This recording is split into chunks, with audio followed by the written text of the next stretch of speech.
ಇದ್ದೀರಾ filmy beet Kannada. ನಾನು ಶ್ರುತಿ ಪಾಟೀಲ್. ಅರ್ಜುನ್ ಸರ್ಜಾ ಜೊತೆ ರಾಧಿಕಾ ಹೊಸ ಸಿನಿಮಾ ಒಪ್ಪಂದ. ಸ್ಯಾಂಡಲ್ವುಡ್ನ ನಟಿ ರಾಧಿಕಾ ಮತ್ತು ಬಹುಭಾಷಾ ನಟ ಅರ್ಜುನ್ ಸರ್ಜಾ ನಡುವೆ ಒಂದು ಒಪ್ಪಂದ ಮಾಡ್ಕೊಂಡಿದ್ದಾರಂತೆ.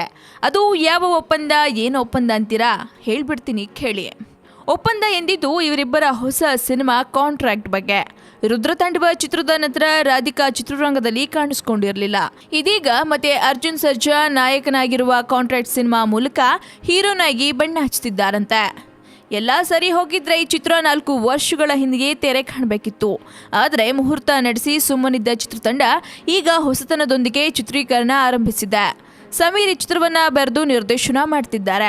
ಒಟ್ಟಾರೆ ಇದೇ ಮೊದಲ ಬಾರಿಗೆ ಅರ್ಜುನ್ ಸರ್ಜಾ ಮತ್ತು ರಾಧಿಕಾ ಬಂಡಿ ಸ್ಕ್ರೀನ್ ಶೇರ್ ಮಾಡ್ತಾ ಇದ್ದು, ಸಿನಿಮಾ ಹೇಗಿರುತ್ತೆ, ಯಾವ ರೀತಿ ಮೂಡ್ ಬರುತ್ತೆ, ಸಿನಿಮಾದಲ್ಲಿ ಏನೆಲ್ಲ ಸ್ಪೆಷಾಲಿಟಿಗಳಿರುತ್ತೆ ಅನ್ನೋ ತಿಳ್ಕೊಳ್ಳೋ ಕುತೂಹಲ ನಿಮ್ಗಿದ್ರೆ ತಪ್ಪದೆ ಮಿಸ್ ಮಾಡದೆ ಫಿಲ್ಮಿ ಬೀಟ್ ನ ನೋಡ್ತಾ ಇರಿ. ಹಾಗೆ ಈ ವಿಡಿಯೋ ನಿಮ್ಗೆ ಇಷ್ಟವಾದಲ್ಲಿ ಲೈಕ್ ಮಾಡಿ, ಶೇರ್ ಮಾಡಿ ಅಂಡ್ ಮಿಸ್ ಮಾಡದೆ ಫಿಲ್ಮಿ ಬೀಟ್ಗೆ ಸಬ್ಸ್ಕ್ರೈಬ್ ಮಾಡಿ. ಹಲೋ, ಹಾಯ್, ನಮಸ್ಕಾರ. ನಾನು ನಿಮ್ಮ ಶೀತಲ್ ಶೆಟ್ಟಿ. ನೀವು ನೋಡ್ತಾ ಇದ್ದೀರಾ ಫಿಲ್ಮಿ ಬೀಟ್ ಯೂಟ್ಯೂಬ್ ಚಾನಲ್. ನಿರಂತರವಾಗಿ ಸ್ಯಾಂಡಲ್ವುಡ್ ಸಮಾಚಾರಗಳಿಗಾಗಿ ಚಾನಲ್ ನೋಡ್ತಾ ಇರಿ. ಅಷ್ಟು ಮಾತ್ರ ಅಲ್ಲ, ಸಬ್ಸ್ಕ್ರೈಬ್ ಮಾಡಿ.